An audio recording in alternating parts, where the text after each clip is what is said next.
Senhoras e senhores, muito boa tarde.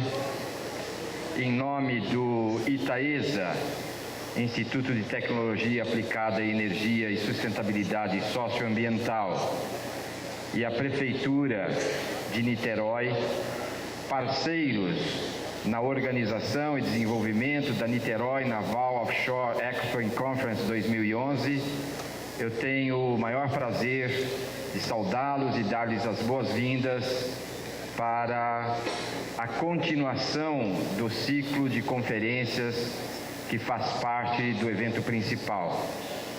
Antes de anunciar os componentes da mesa, eu chamo a atenção dos senhores, inicialmente, para a apresentação de um breve vídeo a respeito do ITAESA. O ITAESA, Instituto de Tecnologia Aplicada à Energia e Sustentabilidade Socioambiental, tem como missão promover o intercâmbio entre as comunidades empresariais, acadêmicas, científicas, governamentais e tecnológicas da cadeia produtiva de energia renováveis e não renováveis, transformando-se em ponto de encontro do Energy Business brasileiro. O ITAESA disponibiliza aos empresários e profissionais informações, soluções e ações que contribuem para uma sociedade melhor, através da realização de eventos, fóruns, congressos, workshops e acesso a banco de dados que reúne práticas de desenvolvimento tecnológico e atividades empresariais socialmente responsáveis.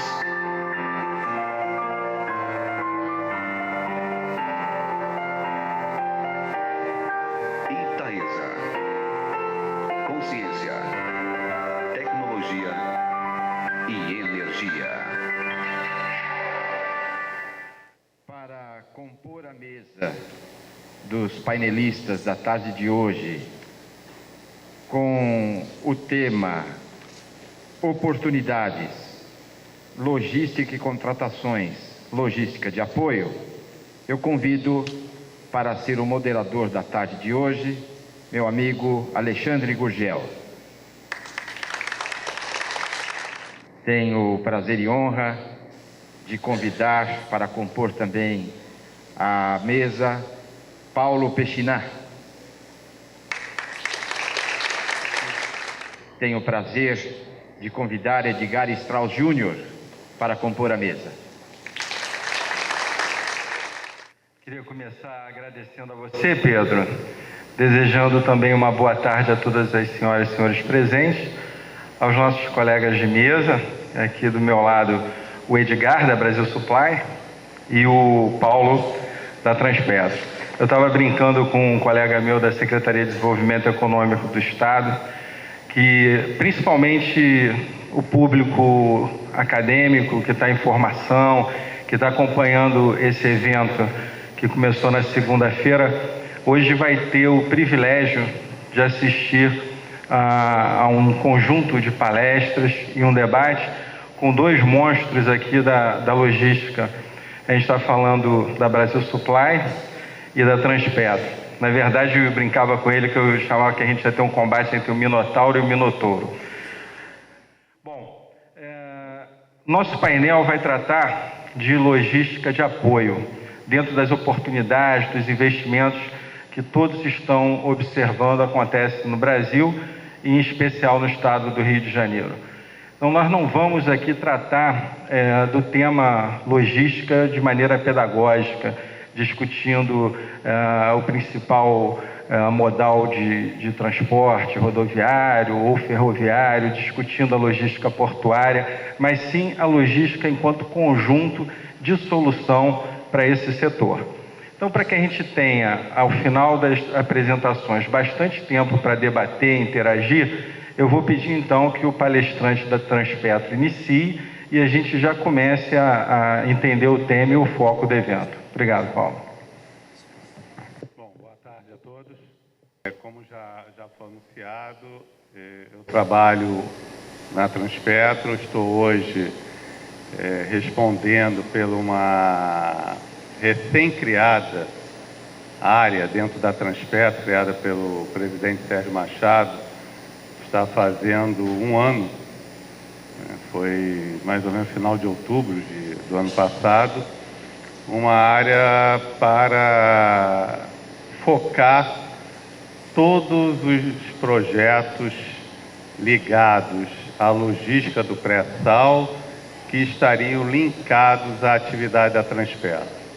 Então, esse é um movimento que tem acontecido em toda a empresa, todas as áreas da Petrobras, tendo em vista o tamanho dos desafios e dos projetos a serem desenvolvidos num curto espaço de tempo dentro dessa proposta da prospecção na área de pré-sal. Nós vamos falar um pouco aqui sobre isso. O foco da apresentação, que é fruto do painel, será os aspectos logísticos, né? Não os aspectos de produção. Essa figura, mais essa parte branca, é o que representa a camada de pré-sal. Quer dizer, esse é o grande desafio tecnológico da empresa, né? Que antes nós estamos trabalhando nessa área que chamamos de pós-sal, e agora estamos indo buscar um óleo além de uma camada de pré-sal, que essa profundidade, essa espessura varia ao longo da península do pré-sal, chegando à ordem de 2, 3 quilômetros. Né? Então, todo o cuidado que tem que se ter, né, a nível de tecnologia para a prospecção e produção do óleo numa situação dessa. Além da grande distância da costa, que também se torna um outro grande desafio logístico que nós vamos poder ver um pouco mais à frente. Aqui, só a título de informação, nós estamos aqui com um plano de negócio. Isso é o plano de negócio do sistema Petrobras, e aí já envolvendo todos os desafios do sistema Petrobras, não só pré-sal, como pós-sal, todas as atividades, em todo o segmento da empresa, um investimento, um plano de negócio na ordem de 224 bilhões, num horizonte de 4, 5 anos. Então, essa figura é interessante e obviamente, né, o foco de todo esse investimento está dentro do país. Esse que é o grande motivação disso tudo, né? O que vai levar de desenvolvimento, de crescimento num espaço curto de tempo. Também o grande desafio que todos nós, não só a Petrobras, mas de todos que estão ligados a essa atividade, todos nós temos para poder realmente desenvolver e apresentar os projetos dentro desses prazos. Todo o planejamento está montado dentro de um rígido cronograma que você põe o investimento e começa a ter o retorno mais à frente. Então, todo o atraso, né, é também um atraso do retorno do investimento que você está fazendo. Então, esse é um investimento enorme, como todos podem ver. Aqui, né, só a título também de informação, é o que nós chamamos em azul da Península do Pré-Sal.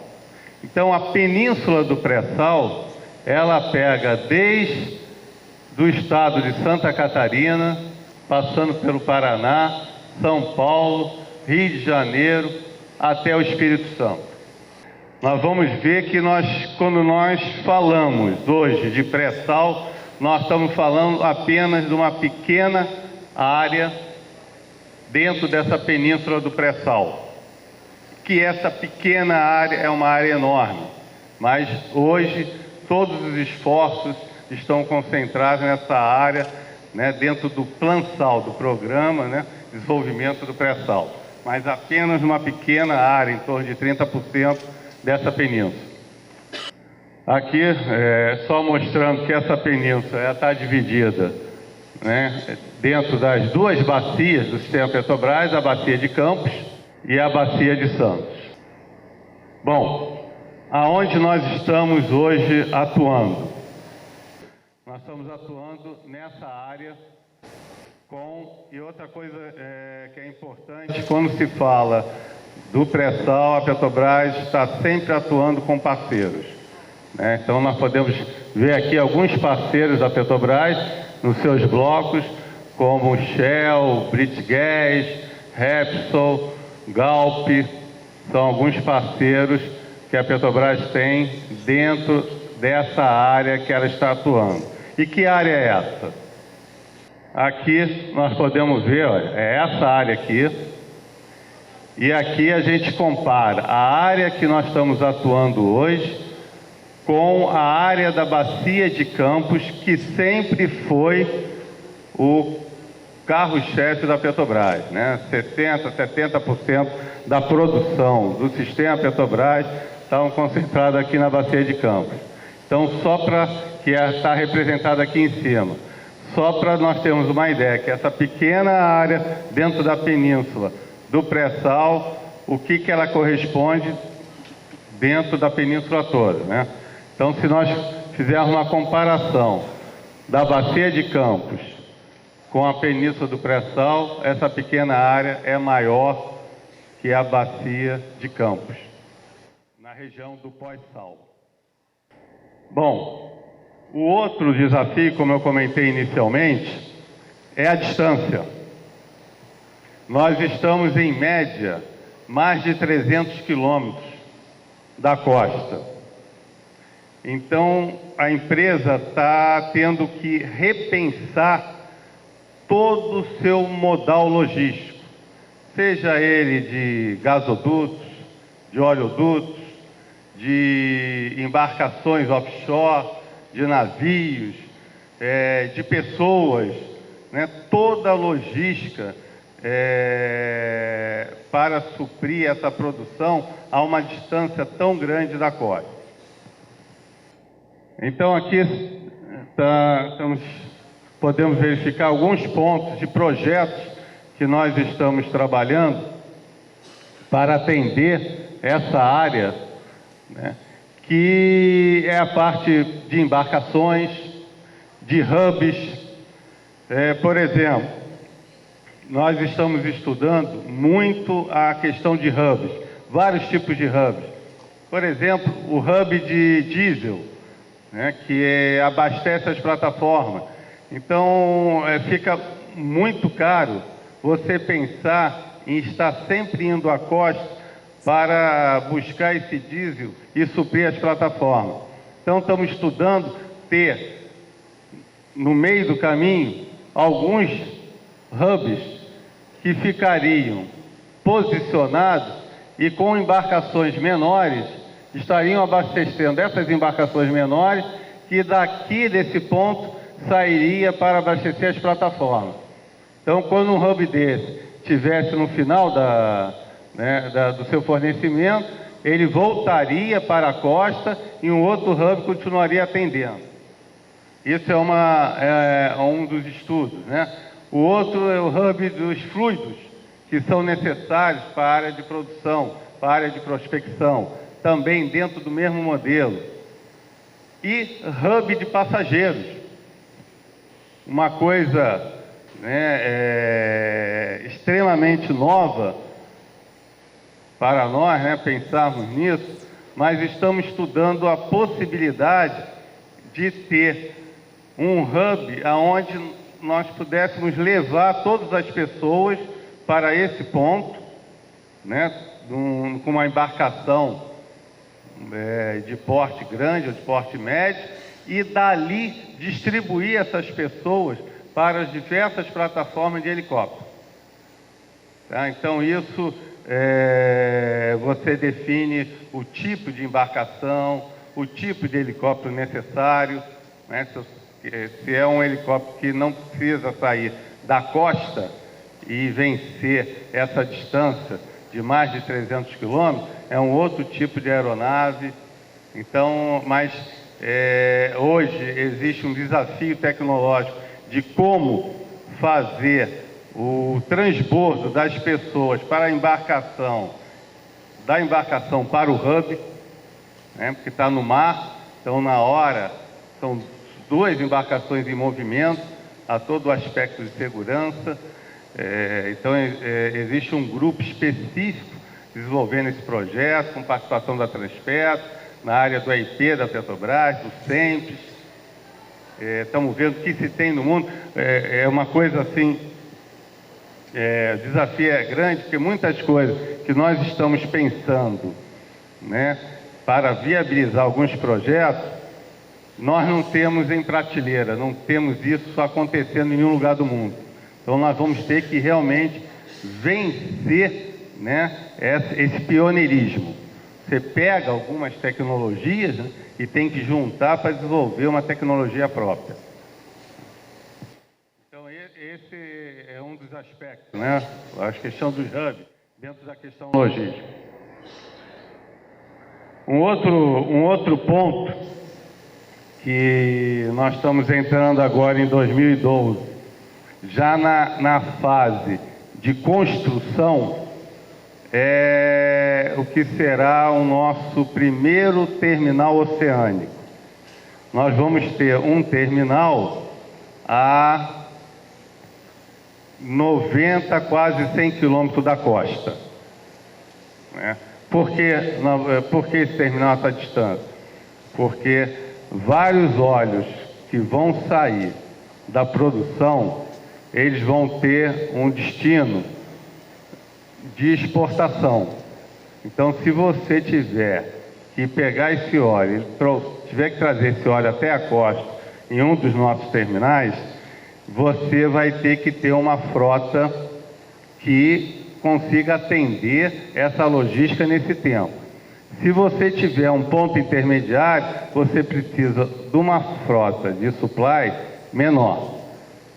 Então, isso tudo é custo do investimento, né? Em cima disso, a empresa resolveu, né, e é outro projeto pioneiro, ter um terminal, depois eu vou mostrar ele com mais detalhe, que ele está aqui, que é basicamente um navio, tanque, que a gente chama de FSO, ligado a um sistema de monoboias, que é um equipamento onde os navios podem se conectar e receber desse FSO ou carregar para esse FSO. Então, vai ser uma operação no mar, né, a 90 e poucos quilômetros da costa, a uma profundidade de 75 metros, mais ou menos. Bom, essa é outra informação para mostrar tudo isso que nós estamos dizendo, né? A nossa produção, ela chega em 2020 numa ordem superior a 6 milhões de barris dia. A Petrobras está investindo em novas refinarias. Nós temos aqui o desenvolvimento no estado do Rio, do Comperj, temos a refinaria em Pernambuco, tem mais 2 refinarias sendo projetadas, uma no Ceará e outra no estado do Maranhão. Com todo esse novo parque de refino, ainda nós vamos ter que exportar na ordem de 2, alguma coisa a mais, milhões de barris dia. Então, nós temos que ter uma logística de internalizar produto e de exportação de produto. Por isso que o que eu comentei anteriormente é o terminal oceânico. O óleo, normalmente, que irá para o terminal oceânico, será o óleo com destino à exportação. Mas isso é só para mostrar que hoje nós estamos nesse patamar de 2,7 milhões de barris dia e vamos chegar na ordem de 6,4 milhões de barris dia. Aqui um cenário também, dentro do que eu falei de crescimento, na parte de pessoas. Você vê que nós estamos aqui em termos de transporte offshore, nessa ordem, né?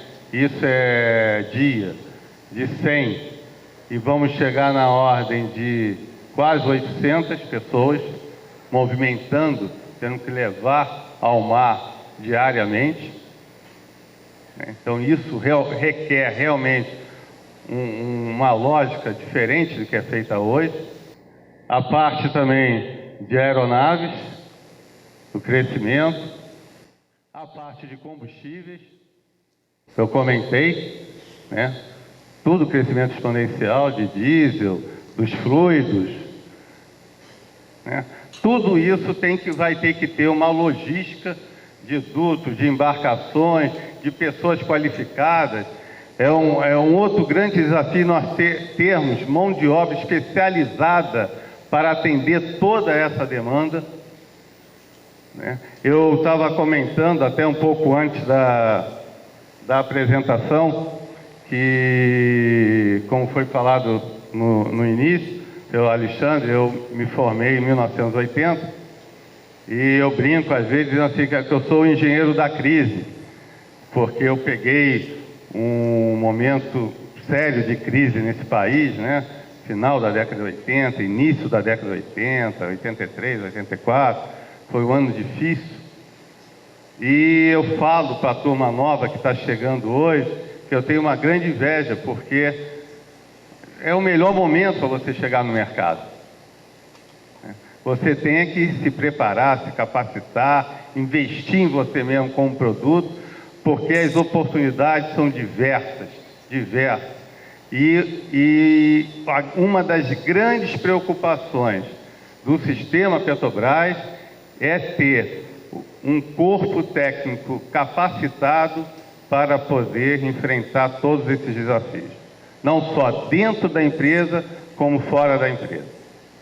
Então, isso é um envolvimento que não pode ser um envolvimento só da Petrobras, é da Petrobras, das empresas, das universidades, né? Um movimento do país, para termos realmente capacitação suficiente para poder atendermos tudo isso que vem pela frente. Bom, aí um resumo do que eu coloquei, né? Eu vou passar por causa do meu tempo, eu quero só a título de ilustração, alguns detalhes dos projetos que nós falamos. Esse é o terminal oceânico, que eu comentei.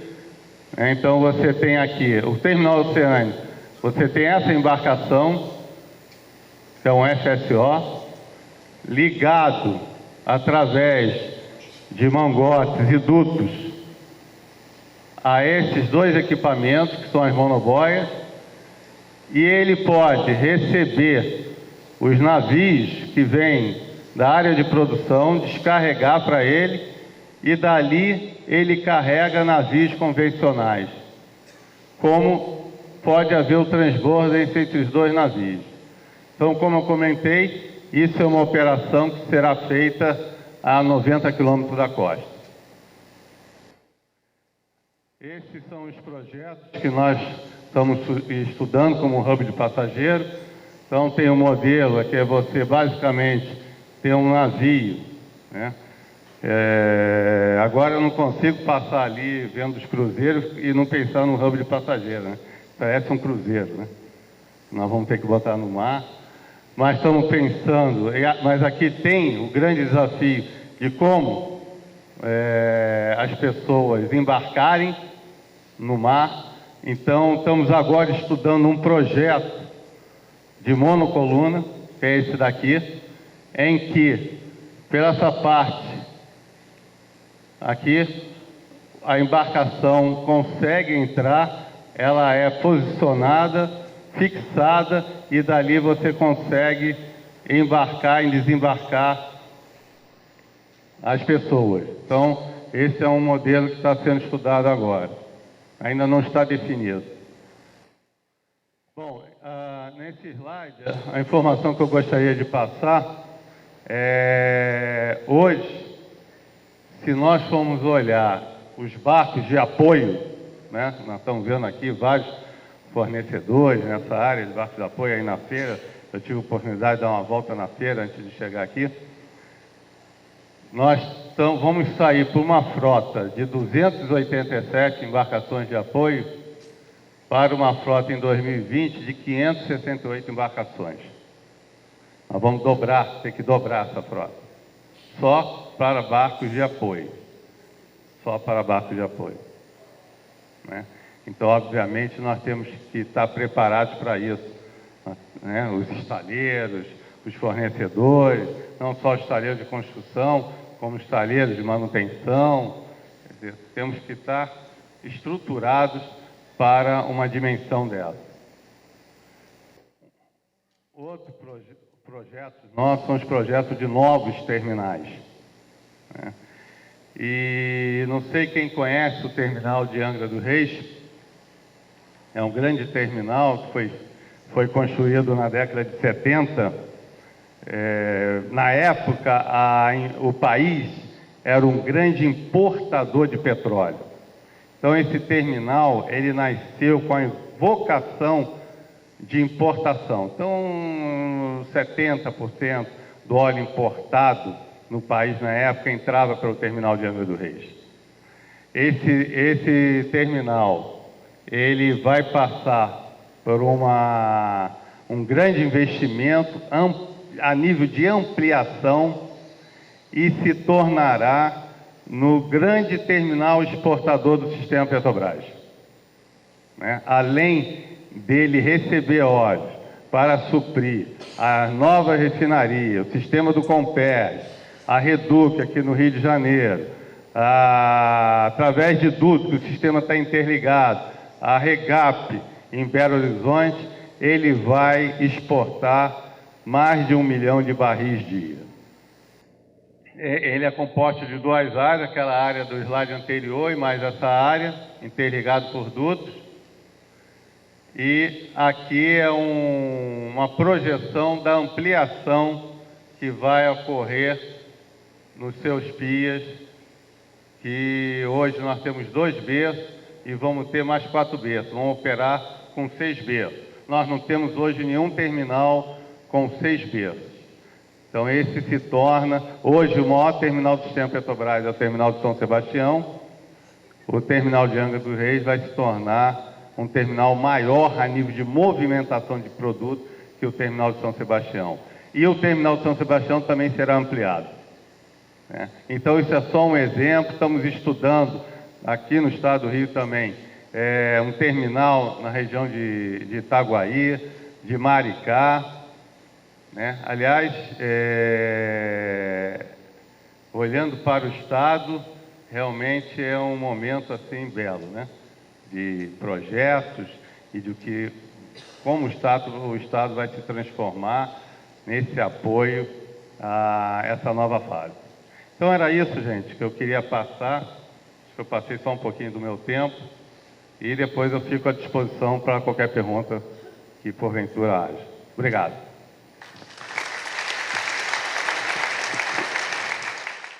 Obrigado, o Paulo, gerente executivo da Transpetro.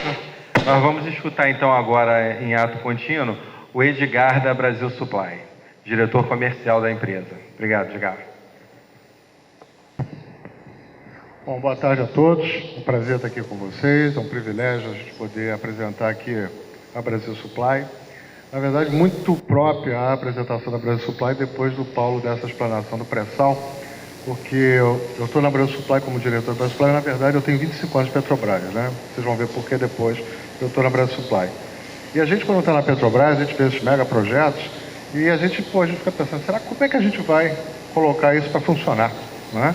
E hoje eu tive a felicidade de colocar do lado que a gente tem que botar para funcionar, né? A Petrobras cria os projetos, e empresas como a Brasil Supply, a Brasil Supply é um case, mas existem outros cases de sucesso dentro desse desafio aí que o Paulo está colocando aí, que é muito grande. É um desafio e uma oportunidade ao mesmo tempo, né? Eu diria que nós somos da mesma época da escola, né? Eu sou de 83, você é de 80. Duas coisas que eu nunca imaginei eu ouvi na minha vida, né? Nós estamos emprestando dinheiro para o FMI, né? E outra coisa que a gente está com fila, né? A gente não consegue admitir as pessoas que a gente precisa, né? Para poder trabalhar. Então, isso é uma oportunidade muito importante para vocês, para toda a comunidade acadêmica, né, que está acompanhando a gente. A gente precisa realmente se capacitar para poder trabalhar nesse desafio. Hoje a gente tem mais estrangeiro no Brasil do que brasileiro morando no estrangeiro. Isso é fantástico, né? É sinal que o Brasil, eu estive na Noruega 2 meses atrás, você vai em qualquer lugar do mundo hoje ligado à atividade offshore, o Brasil é realmente a bola da vez, né? Então eu vou apresentar a vocês a Brasil Supply, que é um case, né? É um case que está se mostrando um case de sucesso, de como que esse fator pré-sal tem alavancado a economia nacional através do apoio governamental, através do apoio do Estado do Rio de Janeiro, principalmente. Realmente o Estado do Rio de Janeiro é o ponto focal do pré-sal. A logística do Rio é a logística melhor para o pré-sal, mesmo com as dificuldades geográficas que a gente tem aí, de problemas de não ter áreas convenientemente colocadas com calado, mas a gente tem aí grandes oportunidades no Rio para poder trabalhar. Vamos falar um pouquinho da Brasil Supply, que vocês vão entender aí durante a palestra como é que a coisa funciona. Vamos lá. Bom, vamos fazer um pouquinho do histórico societário da Brasil Supply para vocês poderem entender o contexto. A Brasil Supply, na verdade, é uma associação de 4 sócios, né? A Petrobras Distribuidora, através da Gerência Executiva de Produtos Químicos, é sócia da Brasil Supply. Como eu falei para vocês, eu sou empregado da Petrobras. Bom, então, como eu estava falando, a Brasil Supply é uma empresa que tem 4 sócios, uma deles é a Petrobras Distribuidora, a outra empresa sócia da Brasil Supply é a Cutia Trade, e a Cutia é um dos maiores trades do país. A Cutia, ela tem uma expertise muito grande na área de logística, eles fazem toda a parte de importação, desde caneta Montblanc até Ferrari. Eles fazem toda a operação da Hyundai no Brasil. Então é uma empresa que tem realmente uma dimensão bastante significativa no contexto do Brasil. O Grupo CPMAR é uma empresa do Espírito Santo, é uma empresa ligada à área de meio ambiente e recentemente ela teve a participação acionária majoritária comprada pela Suzano Papel e Celulose. Vocês imaginam, né, como é que pode atrair a economia nacional uma empresa de papel e celulose está investindo no pré-sal, né? Então hoje a gente tem mais um sócio que é a Suzano Papel e Celulose. E finalmente a Guerra Santos, que é uma empresa de engenharia também lá do Espírito Santo. A Brasil Supply foi criada lá do Espírito Santo com o objetivo de fazer um apoio logístico às operações da Petrobras Distribuidora. Nós tínhamos lá algumas operações de distribuição de produtos químicos, principalmente para apoio à plataforma. A plataforma é uma consumidora bastante significativa de produto químico, álcool, diesel também, combustíveis e principalmente fluidos de perfuração, fluidos de completação. Para quem não está com essa intimidade com fluidos, basicamente fluido é o quê? É um produto que a gente injeta no poço para fazer lubrificação e cimentação das paredes do poço, né? Trocando em miúdos é isso. E a gente precisa produzir isso numa quantidade muito grande, porque o nível de operações, a quantidade de operações que a gente tem de fluido são bastante elevados. O Paulo mostrou aí que a gente está se pretendendo fazer hub de armazenagem de fluidos para as plataformas, para a exploração, que realmente o volume é muito elevado. Então a gente entrou basicamente prestando serviços à unidade da Petrobras que produziu essas coisas. Os primeiros anos da empresa então foram assim, né? A gente tinha a BR como única e principal cliente e a gente trabalhava prestando serviço principalmente à Petrobras nas condições competitivas da época. Então a gente opera bastante tempo já no Porto de Umbu, dentro da Samarco, né? A Samarco é localizada em Anchieta, que é um município a 50 km de Vitória. Lá tem uma operação importante de fluidos, e a gente tem uma planta lá de fluidos, lá em Anchieta. E a gente opera em depósitos tipo esse aqui, que é o DKE. Esse aqui é um depósito de produtos para supply house lá em Macaé. Então a gente tem depósitos em Mossoró, em Itajaí, em Pojuca. Todas as áreas onde tem alguma atividade offshore, a gente está atuando nessa área aí de movimentação e manipulação de produtos. O momento atual, vamos falar agora do momento atual, que é o que interessa, né? Como é que o pré-sal alavancou a Brasil Supply, transformou a Brasil Supply? Bom, como eu falei para vocês, a gente foi criado com que objetivo, né? Alocar serviços, mão de obra, e cada vez mais a gente estava observando que as margens para esse tipo de serviço estavam apertadas. A gente tem muitas empresas hoje prestando serviço, alocando mão de obra, e a gente resolveu se reinventar para poder fugir desse lugar comum. A Brasil Supply é uma empresa que tem uma necessidade de governança pesada. a gente tem os padrões de SMS da Petrobras, a gente tem o padrão de governança da Petrobras e das outras empresas do porte que eu mostrei para vocês. Então não cabia, na verdade, uma empresa só de serviços com esse custo fixo de governança que a gente tinha. A gente começou a pensar em negócios de capital intensivo, né? E a gente começou a fazer gestões de onde conseguir esses fundos. Então, a gente começou a fazer aí, através da Cotia, alguns contatos com entidades no exterior para poder fazer financiamento de equipamento, né, de barcos e principalmente aqui no Brasil, o Fundo de Marinha Mercante. Uma mudança radical do rumo, como eu falei para você, a gente saiu de uma empresa de serviço para uma empresa de capital intensivo. Esforços ainda grandes na melhoria das operações, com abertura de filiais. A gente entrou forte também na área de meio ambiente, porque, na verdade, o que aconteceu? Como a gente fazia a logística de fluidos de perfuração e a logística de produtos químicos, eventualmente esses produtos iam, né, bons para a plataforma e voltavam como resíduos. E a gente teve que fazer toda a logística reversa desse fluido de perfuração. Aí a gente acabou entrando no negócio de meio ambiente em função da necessidade de destinação adequada para esses resíduos de perfuração de poço.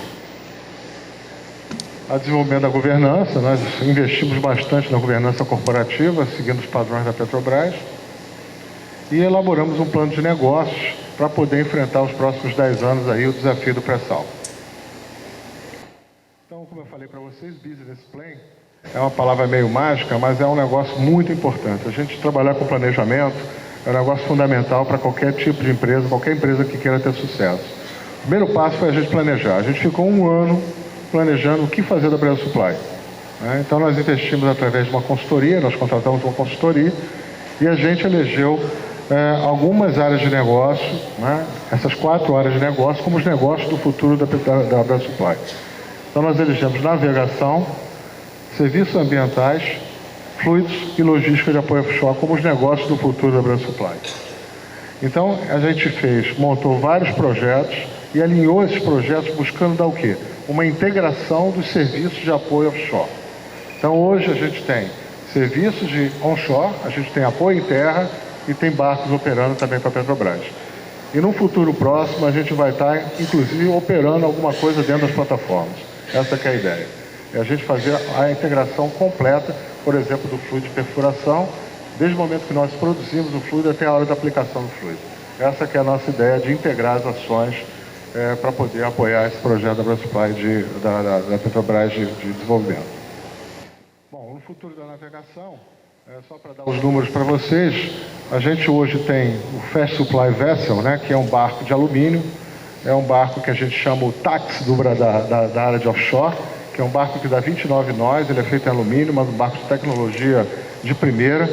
Para quem está familiarizado com terminologia offshore, é um barco DP2, ou seja, ele tem posicionamento dinâmico satelital, motor de 4.500 HP, é um barco de tecnologia elevadíssima, mas é um barco pequeno, só para transportar gente ou carga rápida, né?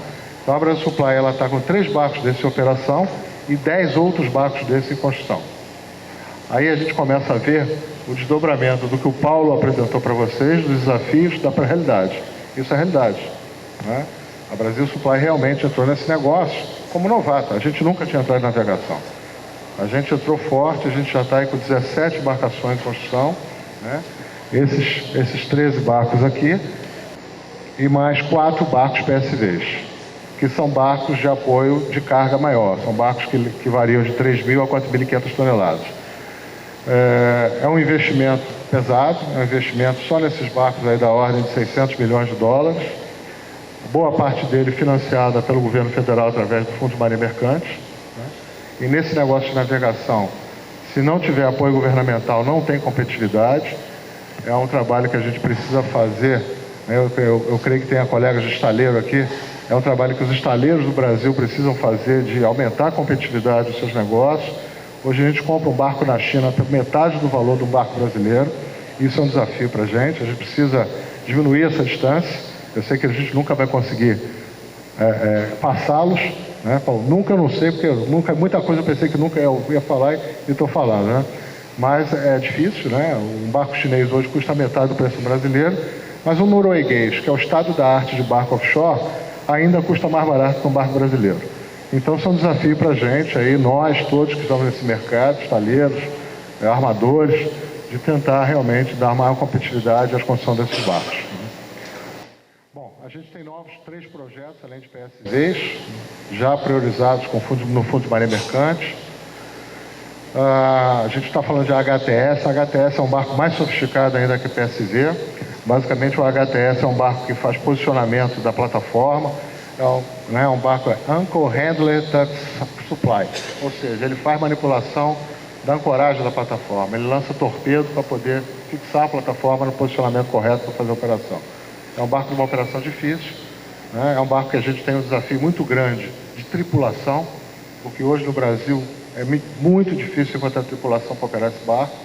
A gente está fazendo aí um acordo tecnológico com uma empresa alemã chamada Hartmann para fazer treinamento da nossa tripulação nesses barcos, porque é um barco de uma operação perigosa.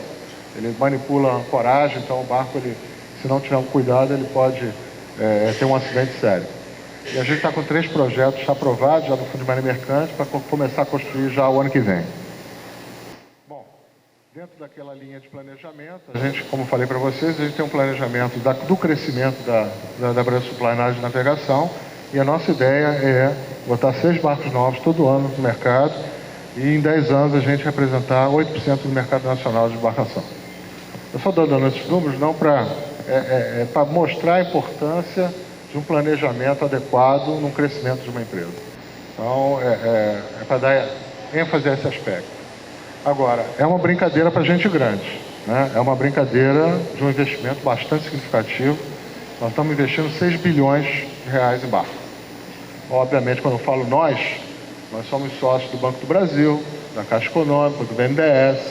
A maior parte do dinheiro, obviamente, são financiados através de programas de incentivo governamental. Só para quem não conhece, então são os barcos que a gente tem, a HTS, que é aquele âmbito de ancoragem, o T, que é um barco que é um barco rápido, né, para carregar entregas rápidas, eu falei o táxi lá da área de offshore. Então, quando você tem alguma emergência na plataforma, você bota no barco desse e ele rapidamente vai à plataforma entregar. Crew boats são barcos também da mesma forma rápidos, mas mais ligados à operação de transporte de pessoas.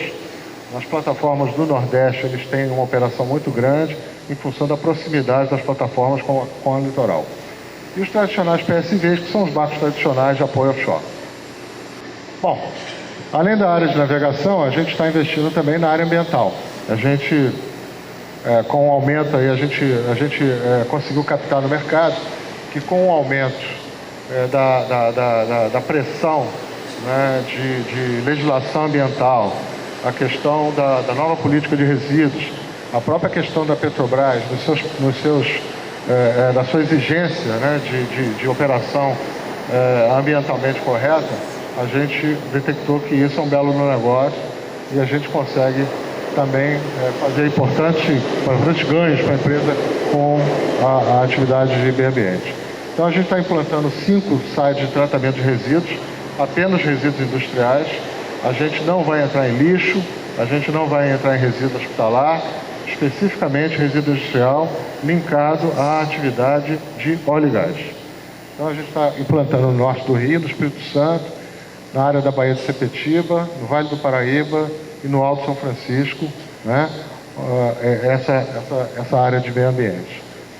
O investimento, na verdade, vai ser em torno de 280 milhões, não é um investimento tão alto se você for comparar com o barco, mas é um investimento que dá uma rentabilidade a curto prazo melhor até que o barco. É uma área muito interessante de negócio. E, basicamente, os sócios é que vão bancar esse investimento todo, né? Então, aqui a gente está apresentando apenas uma estrutura básica da nossa planta. É uma planta pequena, em 100 mil metros quadrados você faz uma planta dessa, né? Aqui estão todas as atividades que nós vamos ter dentro da planta, né? Uma planta modular. Bom, outra área é a área de fluidos. Como eu falei para vocês, foi a nossa origem e a gente trabalha também junto lá com o desafio do pré-sal em fazer a logística da área de fluidos. Então a gente está construindo uma grande planta na Angra dos Reis, lá no Porto de Angra. A Angra dos Reis, para a gente, que trabalha com logística offshore, é um dos melhores pontos logísticos do estado do Rio de Janeiro, não só pela característica geográfica, mas pela distância do pré-sal, né? O grande desafio, e aí a nível de governo, a nível de estado, a nível de empresariado, é a gente melhorar a logística do rodoviário, modal rodoviário para a água. Porque, independente da gente ter excelentes condições de logística marítima, a gente tem muita dificuldade no modal rodoviário para a água, muito. Agora a gente está construindo a planta, vocês não imaginam o perrengue que é levar um tanque de 8 metros de altura com 3 de diâmetro na BR-101. 70. Né? Então, esse desafio aí a gente tem que estar prestando atenção. Né? A gente pretende construir também uma planta aqui na Baía de Guanabara. A gente também acredita que a Baía de Guanabara é um polo centralizador de logística offshore.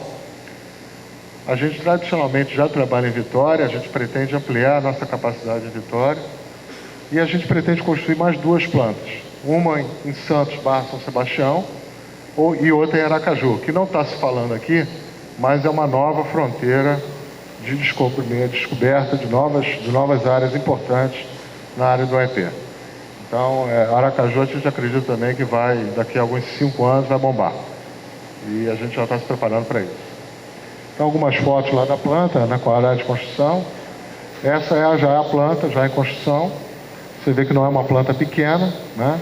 Um cenário espetacular, né? São tanques desse tamanho que vão num caminhão. Imagina para carregar isso na BR-101, muito complicado. Né? Bom, como eu falei para vocês, a gente fez tudo estruturado e planejado. Então a gente planejou nos próximos 10 anos qual é o nosso CAPEX, qual é o nosso nível de investimento, né? Quais são as fontes de recursos. A gente planejou quantos barcos e quais são os barcos que nós vamos querer nos próximos 10 anos, quantas plantas e aonde a gente vai querer as plantas de fluidos nos próximos 10 anos, qual vai ser o nosso faturamento e qual vai ser o nosso EBITDA nos próximos 10 anos. E esse eu acho que é o segredo do sucesso, planejamento. Né? O desafio está aí, a gente é mais uma empresa que está como player, eu acho que tem espaço para muitas outras. A Brasil Supply é uma empresa que sempre está buscando desenvolvimento tecnológico. A gente acabou de assinar um acordo de tecnologia com um grande estaleiro italiano chamado Fincantieri, para trazer tecnologia de embarcação aqui para o Brasil. E a gente quer contribuir de forma significativa, de forma prioritária, para o desenvolvimento desses desafios todos aí que o Paulo citou. Né? E eu, mais uma vez, exorto a vocês a oportunidade que vocês têm, que nós todos temos, no desenvolvimento das nossas vidas até pessoais. Invistam em vocês mesmos, que a gente está precisando de gente capacitada igual vocês. Muito obrigado pelo tempo de vocês. Muito obrigado aí por todos os participantes. Queria agradecer ao Edgar da Brasil Supply, aproveitar para dar um abraço especial aqui para o Alberto Machado, que foi um dos fundadores dessa empresa. Tá vendo como é que ficou grande? Tá certo. Cumprimentar também o Dr. Raul Sanson, vice-presidente da Firjan, aqui também com chapéu duplo, ABMAC Rio de Janeiro. Citar a presença do deputado estadual Felipe Peixoto, que passou aqui, deu um tchau para a gente, secretário de Governo do Estado, Desenvolvimento Regional. Vamos ver, nós já temos provocações aqui na plateia, perguntas.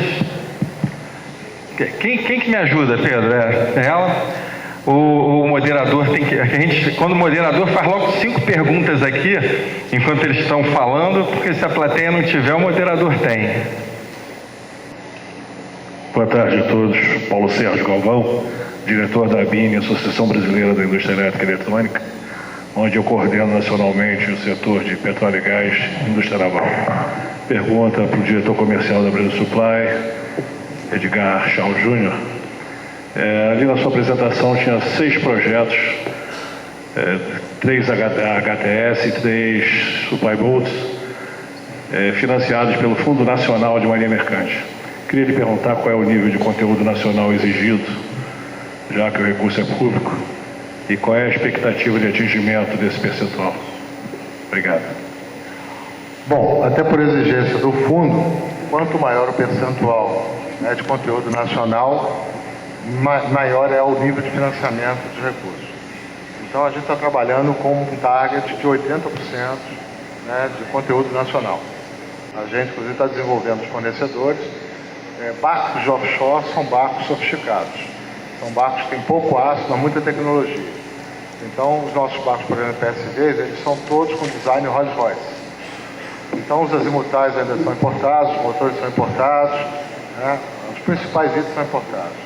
O que a gente está desenvolvendo, principalmente com os grandes fornecedores, com Rolls-Royce, Caterpillar, que estão fornecendo os motores, são a gente tentar trazer o maior nível de nacionalização de componentes, de montagem final de motores e azimutais aqui no Brasil. Então a gente está com um target de 75% a 80% de conteúdo nacional nos nossos barcos grandes. Né? Os barcos de alumínio, a gente tem um problema um pouco mais complicado, porque a gente não tem o alumínio no Brasil na espessura e na qualidade que a gente faz os barcos. Então a gente tem mais dificuldade. Os barcos grandes, que são de aço, a gente tem mais facilidade. Então os barcos de alumínio já caem na ordem de 60% a 65% de conteúdo nacional. Uma pergunta para o Paulo sobre qual a necessidade de construção desse hub de passageiros, se os passageiros poderiam ser transferidos diretamente de um navio aeródromo, né, para as plataformas.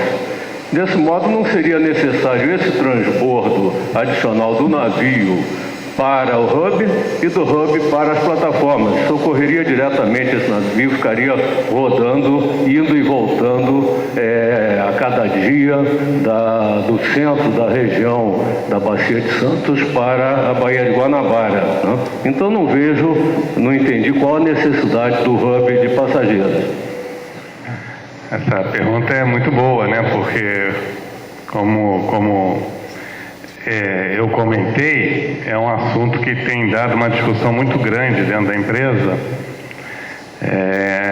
face que nós estamos mudando um modal que é largamente utilizado hoje de deslocar as pessoas de helicóptero direto para as plataformas.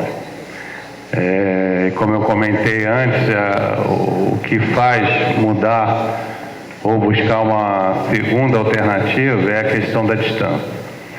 Essa questão de ter uma embarcação maior no porto, que eu acho que é a sua colocação, né, e dali ela ir direto até as plataformas, ela também é um dos itens, um dos pontos que está sendo estudado. Mas a dificuldade desse modal é o fator tempo, porque você tem um volume grande de pessoas e pessoas que trabalham em regime de embarque, e o tempo, desde a hora do embarque, começa a contar.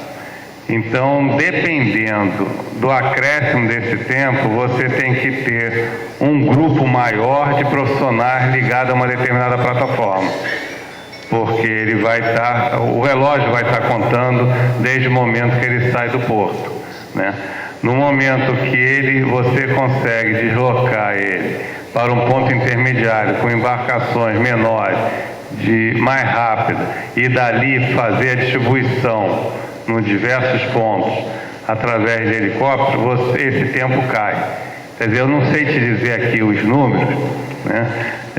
Porque eu não tenho de cabeça, né? Mas esse é um ponto que está sendo estudado, por isso que não está definido, né? Então, nós estamos estudando o deslocamento direto de helicóptero, né?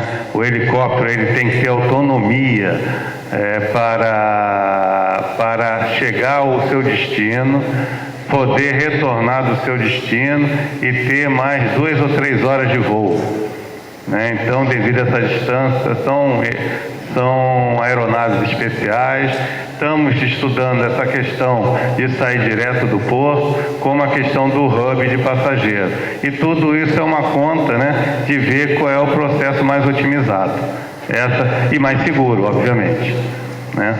Mas está dentro dos itens de estudo. Mas Só para complementar a tua pergunta, eu acho que a dificuldade é esse ponto. A velocidade é menor, o tempo é maior, então você vai precisar ter, por plataforma, um contingente maior de pessoas, de profissionais, que é um outro grande desafio da empresa, é tripular todas essas unidades, né, nesse espaço curto de tempo. A minha pergunta seria para o Paulo da Petrobras. Eu gostei muito de ouvir toda a explicação sobre logística marítima, naval. Mas e a de terra? Qual seria o apoio que você teria de terra, uma vez que em frente ao pré-sal nós temos a Costa Azul, e ela é tipicamente turística, já completamente com investimentos e com defesa de meio ambiente.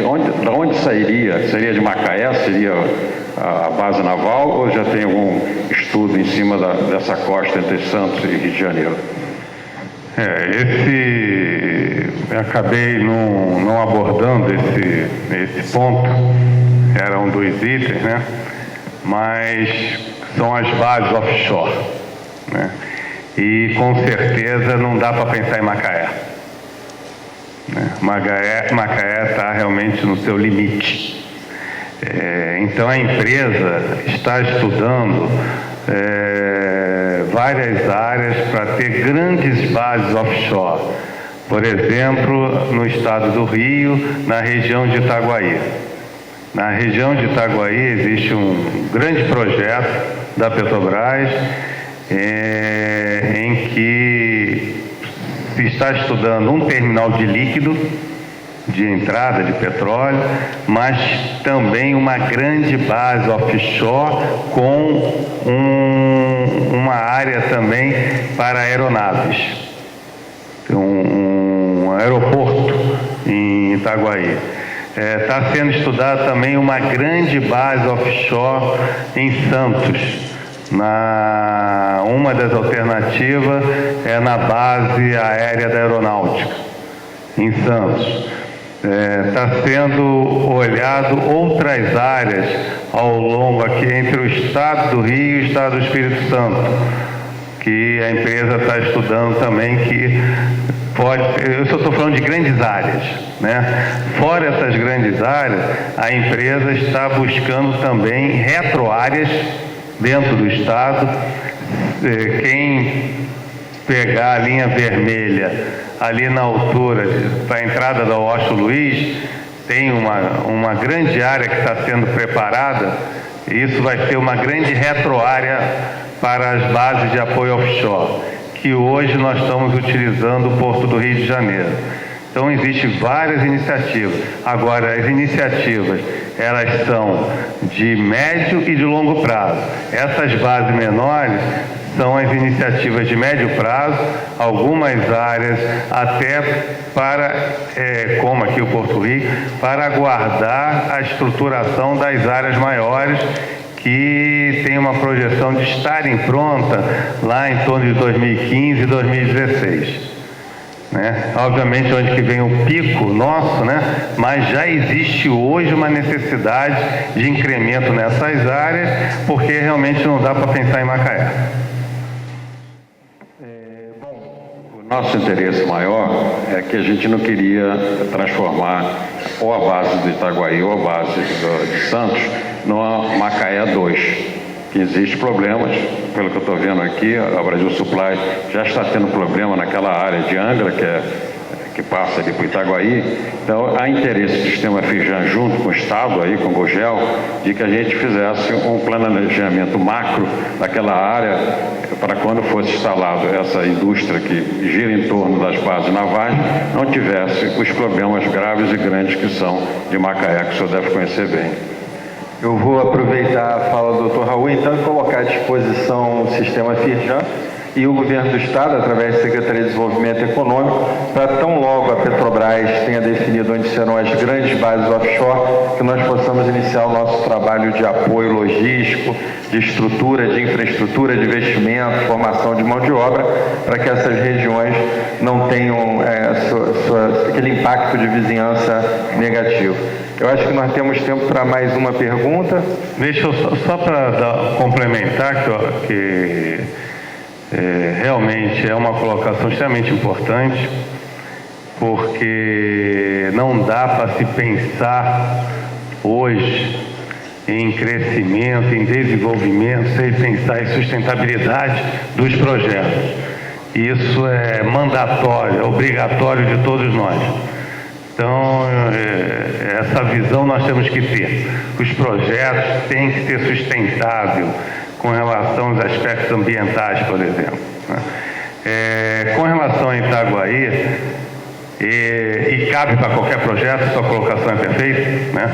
Mas só com relação a Itaguaí, onde eu estou mais envolvido, nós temos conversado com o governo do Estado passo a passo, até devido a essa preocupação que a empresa tem, né? Mas isso tem que ser uma visão de todos, né? Da empresa e de todos que estão envolvidos nesse movimento de crescimento muito grande num espaço curto de tempo.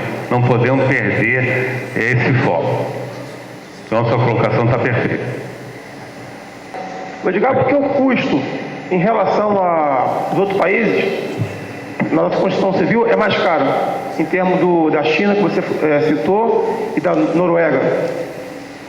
Bom, primeiro que, no caso, por exemplo, da China e da Noruega, eles fazem barcos standard, né? Você não tem muita variação do tipo do barco. Então, você vai num estaleiro norueguês, ele tem lá um catálogo de 10 barcos. Meu amigo, você escolhe um daquele ponto. Aqui não. Aqui a gente escolhe um barco que tenha X, P, T, O, Z, diferentes um do outro. Então, isso é um fator de economia de escala que é negativo para a gente. Um outro fator importante é a questão do custo Brasil, né? O custo da mão de obra do Brasil, custo dos impostos incidentes na atividade naval. Isso é um custo que pesa na hora, principalmente se você for comparar com o modelo chinês. Então, são basicamente esses dois pontos. Bom, então nós chegamos no tempo então desse painel. Eu queria agradecer ao público que participou, a qualidade das perguntas. Um agradecimento especial ao Edgar da Brasil Supply, outro para o Paulo da Transpetro. E em nome da Secretaria de Desenvolvimento do Estado, também dar um abraço e boa tarde para todos. Boa feira. Obrigado.